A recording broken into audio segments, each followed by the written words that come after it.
महत्तम समापवर्तक की जो गणना करेंगे हम दो प्रकार से करते हैं। पहली है आपकी गुणनखंड विधि द्वारा और दूसरा है अभाज्य गुणनखंड की घात से तुलना करके। ठीक है, जैसे देखो गुणनखंड विधि का मतलब क्या होता है, गुणनखंड करके उसकी जो घात समान होगी उस घात का क्या कर लेंगे हम, गुणा कर लेंगे, वही गुणनखंड विधि का हमारा कहलाती है। जैसे मैंने कुछ संख्या लिखी 40, 60 और 80 का, मैं कहूँगा कि एक एग्जाम्पल के आधार पर 40, 60, 80 का मासा ज्ञात कीजिए। किस विधि द्वारा? गुणनखंड विधि द्वारा। किस विधि द्वारा? गुणनखंड विधि द्वारा आप 40, 60 और 80 का मासा ज्ञात कीजिए। तो जैसे हम बताते थे वैसे लिख दो, हेड में डालोगे क्या, सॉल्यूशन 40 का निकालोगे, 2 के दूनी 4, 0 हो गया, 2 एकम 2, 10 हो गया, 2 पंजे 10, 5 हो गया और 5 एकम 5। देखो यहाँ पर जो हम लोग, इसका मतलब क्या होता है, पहले 2 से आपने कितने को भाग दिया, 40 को, जो क्वाड्रेंट आया उस क्वाड्रेंट को फिर भाग देंगे किससे, जो नंबर काट रहा होगा उसी नंबर से। जैसे अब यहाँ 2 से कट रहा था इसलिए काट रहे थे, 20 कट गया। अब यहीं पर 30 होता तब भी 2 से कट जाता, यहीं पर अगर 35 होता तो नहीं कटता, तो किससे कटेगा, 5 से और 7 से काट देंगे। ठीक है, ये करने का तरीका होता है, पहला पॉइंट। दूसरा पॉइंट है आपका 60 का सेम ऐसी प्रकार से 2 3 जा 6, 2 1 जा 2, कितना हो गया, देखो 2 में 3 में से 1 को 2 को सब्ट्रैक्ट किया, कितना हो जाए 1, 10 हो गया, 2 5 जा 10। अब 2 से ये कटेगा नहीं, 3 से 5 से 3 से कट जाएगा, 3 5 जा 15, अब 5 इटसेल्फ 10 से कटेगा। इसके बाद आप क्या लेंगे, 80 का 40, 2 4 जा 8, 20 40 हो गया, 2 2 जा 4, 20 हो गया, 2 1 जा 2, 2 5 जा 10, 5 1 जा 5। ठीक है, अब 40 को आप लिखेंगे, 60 का लिखेंगे और 80 का लिखेंगे। लिखो 2 multiple to 2 multiple to 2 multiple to 5, 2 multiple to 2 multiple to 3 multiple to 5, 2 multiple to 2 multiple to 2 multiple to 2 multiple to 5। अब जैसे हमने आपको बताया HCF, हिंदी में बोलते हैं महत्तम समापवर्तक। महत्तम समापवर्तक को इंग्लिश में बोलते हैं higher common factor. Higher common factor, आपको वह बड़ा से बड़ा नंबर ज्ञात करना है जो दी गई संख्या को क्या कर रहा हो, कट रहा हो। तो आपको जो सेम नंबर तीनों में दिखाई दे रहे हैं उनके लिए लिख लो। देखो देखो यहाँ पर ये दिखाई दे रहा है, 2 तीनों में है, एक बार लिख लेंगे। यहाँ पर 2 तीनों में है, एक बार लिख लेंगे। अब यहाँ पर 2 है, यहाँ 2 नहीं है, यहाँ 2 है, इसे नहीं लिखेंगे। यहाँ पर 5 है, तीनों में है, लिख लेंगे 5। हम इसको इस प्रकार से भी सोल्व कर सकते हैं, या तो डायरेक्ट मल्टीप्लाई करा दो या 2 की घात 2 कर दो। क्यों, घात गुणा में घातें क्या हो जाती हैं, जुड़ जाती हैं। इसकी पावर 1, इसकी पावर 1 कितना हो गया, 2 की पावर 2। अब 2 के दूनी 4 गुणा 5 बराबर कितना आया, 20। मतलब आपने गुणनखंड विधि द्वारा 60 का, 40 का और 80 का आपने मासा निकाला तो कितना आया। अगर उस वाले में सेम आया तो उसमें मल्टीप्लाई नहीं कराएगी, आगे वाले में कहाँ मल्टीप्लाई नहीं कराएगी, अभी प्यारे नहीं कराएगी, लास्ट का ही रहेगा। वो कंडीशन और है, ये कंडीशन और है। ठीक है, वहां पर गुणनखंडों की संख्या ज्ञात करनी थी, यहाँ पर गुणनखंड मासा ज्ञात करना है। देखो एक में गुणनखंडों का योग ज्ञात कराया है और एक में गुणनखंडों की संख्या ज्ञात कराई है, तब मल्टीप्लाई नहीं कराई है। यहाँ पर मासा निकाल रहे हो आप किस विधि द्वारा, गुणनखंड विधि द्वारा। ठीक है, और मैंने भाग विधि द्वारा आपको निकालना सिखा दिया। कल सिखाया मैंने भाग विधि द्वारा। ये क्या है, गुणनखंड विधि द्वारा आपको मासा निकल जाएगा। अब देखो ये क्या, 20 सबसे बड़ी संख्या है, 20 से ये तीनों संख्या कट रही होंगी और 20 से ज्यादा किसी संख्या से ये कटेगा नहीं। कम से तो कट जाएगा लेकिन ज्यादा से नहीं कटेगा, लगा लो। तो इसलिए इसे हायर कॉमन फैक्टर कहा जाता है। ठीक है, अगर किसी क्वेश्चन में लिखा हो कि वह बड़ी से बड़ी संख्या ज्ञात कीजिए जिसको भाग देने पर शेषफल 3, 2, 5 बचता है, मतलब बड़ी से बड़ी चीज ज्ञात करना है, तो जहां पर बड़ी से बड़ी चीज लिखी होगी वहां पर क्या ज्ञात करोगे? आपके क्वेश्चन में क्या ज्ञात करोगे? मासा। हमारे का वो पल्ले ना पड़ता हुआ क्या है, सर जी यहाँ पर क्या कर देता है, ना मैं मासा निकाल लिया, लासा निकाल दिया। ये पॉइंट बहुत अच्छा है। जहां पर आपको बड़ी से बड़ी संख्या पूछी जाएगी तो क्या निकालेंगे? मासा। यहाँ नोट कर सकते हैं, जब किसी भी क्वेश्चन में किसी भी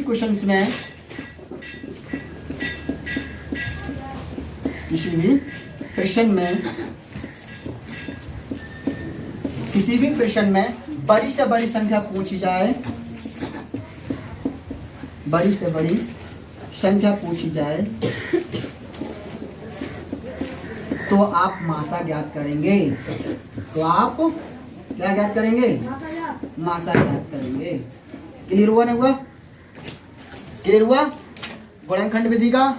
और ये मैंने पॉइंट लिखाया है, ये पॉइंट आपको कंपटीशन में बहुत इंपॉर्टेंट चीज है। क्लियर हुआ? बड़ी से बड़ी संख्या चाहे किसी भी प्रश्न में बड़ी से बड़ी संख्या पूछी जाए तो आप उसमें क्या ज्ञात करेंगे? मासा ज्ञात करेंगे।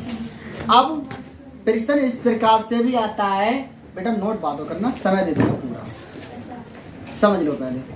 जब तक आप लोग अपना चेहरा मुझे नहीं दिखाते हो तब तो मुझे पढ़ाते हुए नहीं आता है।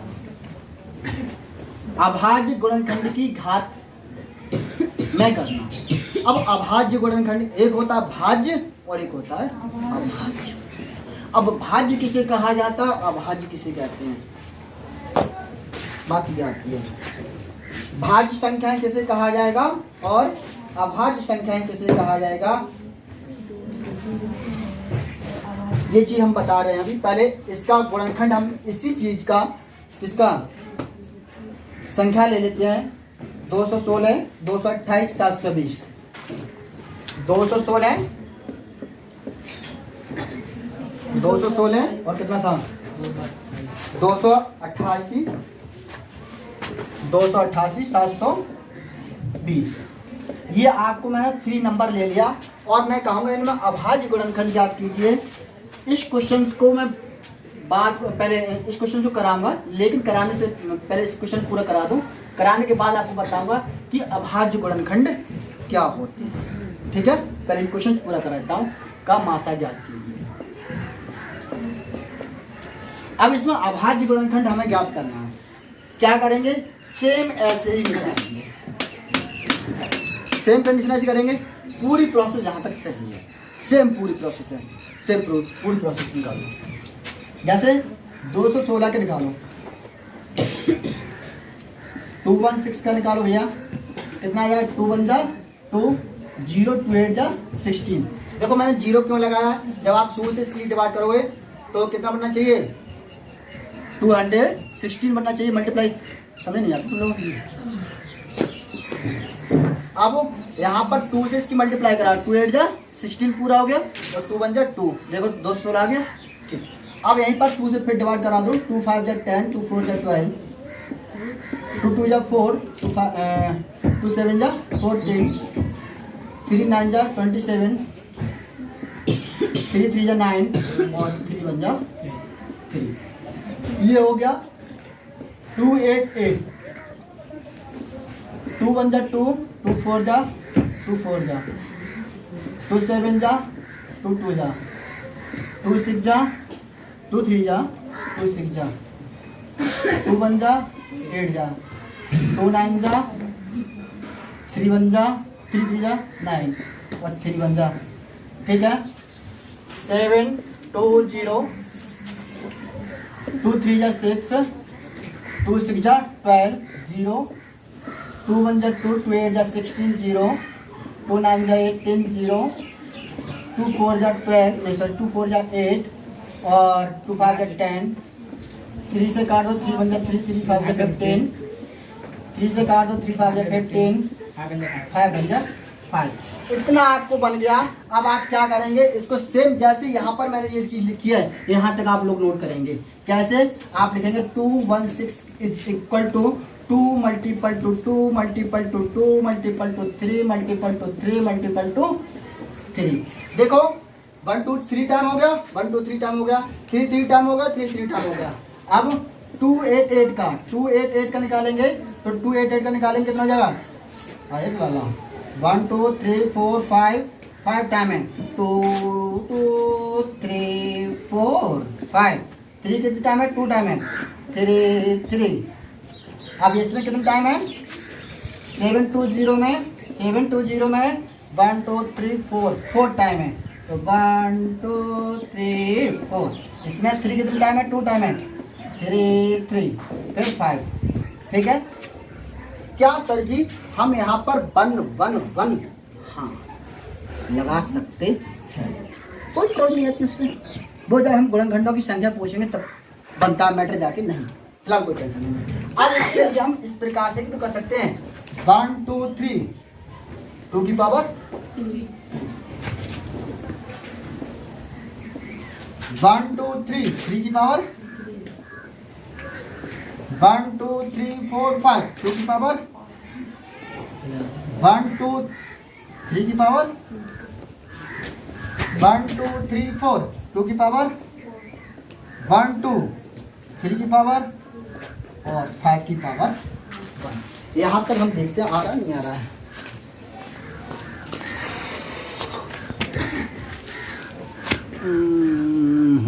थोड़ा कट रहा है, चलो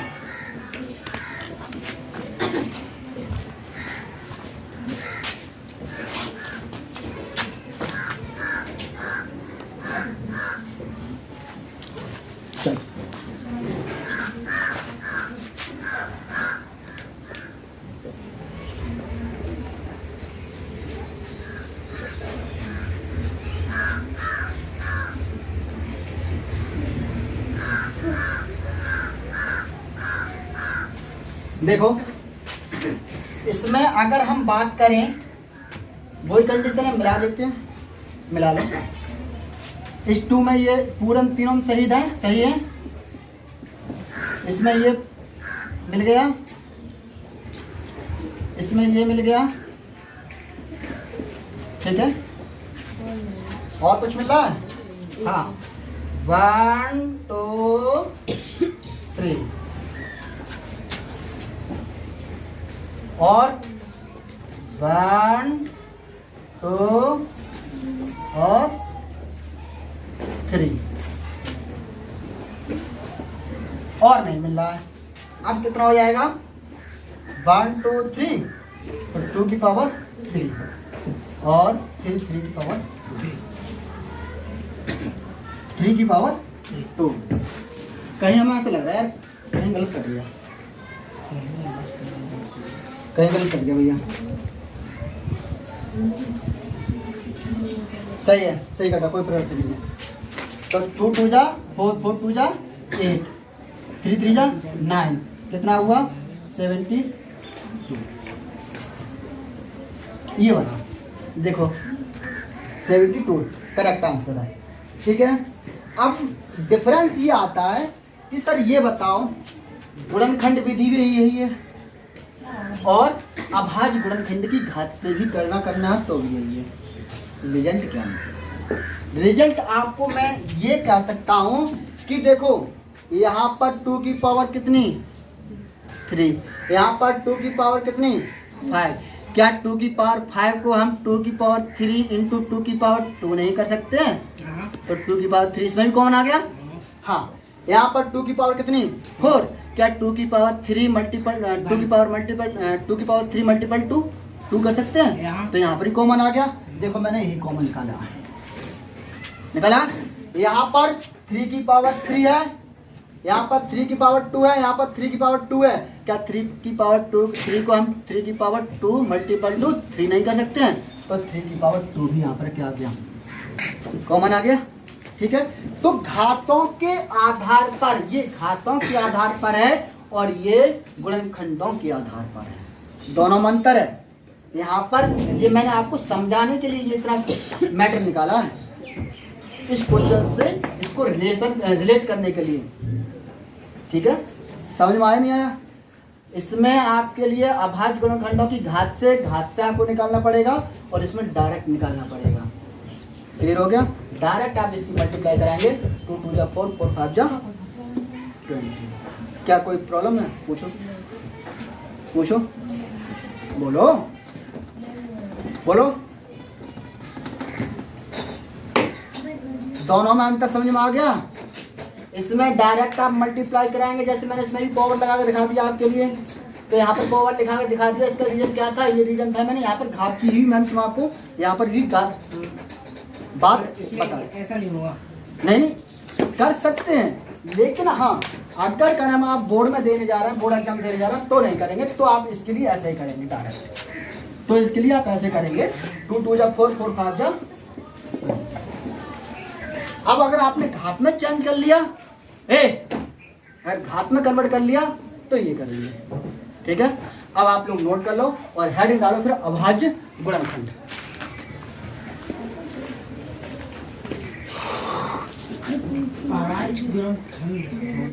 चलो, समांतर श्रेणी का कल मेरे पार्ट 1 हो गया था, आज पार्ट 2 में मैं आपको समांतर श्रेणी का एक प्रश्न कराऊंगा। अब आप उसे देखेंगे प्रश्न के लिए। ठीक है, प्रश्न को देखते हैं क्या है भैया।